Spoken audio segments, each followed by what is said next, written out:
Hello বন্ধুরা, শুভ দুপুর। দেখো চলে এলাম রোজকার মতো রান্না নিয়ে। তো আমি 2-3 দিন তোমাদেরকে ভিডিও দেখাতে পারিনি রান্নার, কারণ আমি 2 দিন ছিলাম না, তাই তোমাদেরকে দেখাতে পারিনি।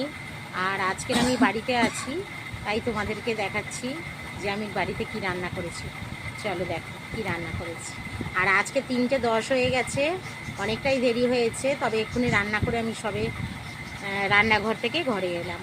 তো দেখো কি রান্না করেছি। এই দেখো বন্ধুরা, এই যে ভাত বেড়ে নিয়েছি, এই দেখো এই যে 3 জনার ভাত বেড়ে নিয়েছি। লেবুটাই দেখো, লেবুটাও কাটেনি, বললাম কাটো, কাটেনি। আচ্ছা, এই হাঁড়িটা সরিয়ে দাও না একটু, বুঝলেই তো। এই দেখো বন্ধুরা কি রান্না করেছি দেখো।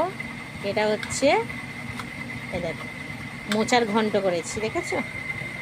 এটা হচ্ছে মোচার ঘন্ট করেছি। আর এই দেখো এইটা হচ্ছে, এই দেখো কাটাপোনা মাছ দিয়ে আর এই পেঁপে আর আলু দিয়ে ঝোল করেছি ধনে পাতা দিয়ে। হ্যাঁ, কই মাছটা কোথায় গেল কি জানি, দেখতে পাচ্ছি না। তো যাই হোক, এই দিয়ে ঝোল হয়েছে আজকে। ঝিঙে, পেঁপে আর এই মাছ দিয়ে আলু দিয়ে ঝোল হয়েছে। এই 2 রকমের রান্না করেছি, আর কিছু করিনি বন্ধুরা। এই হচ্ছে রান্না। তো খেয়ে নিই, অনেকটাই খিদে পেয়ে গেছে, আর রান্না করে সবে উঠলাম। তো তোমরা কিছু মনে করো না যদি ভুল ত্রুটি হয়ে থাকে। হ্যাঁ, তো আমার ভিডিওটা দেখে তোমাদের কেমন লাগলো অবশ্যই তোমরা লাইক, কমেন্ট আর একটা করে সাবস্ক্রাইব করে দিও। চলো বন্ধুরা, টাটা।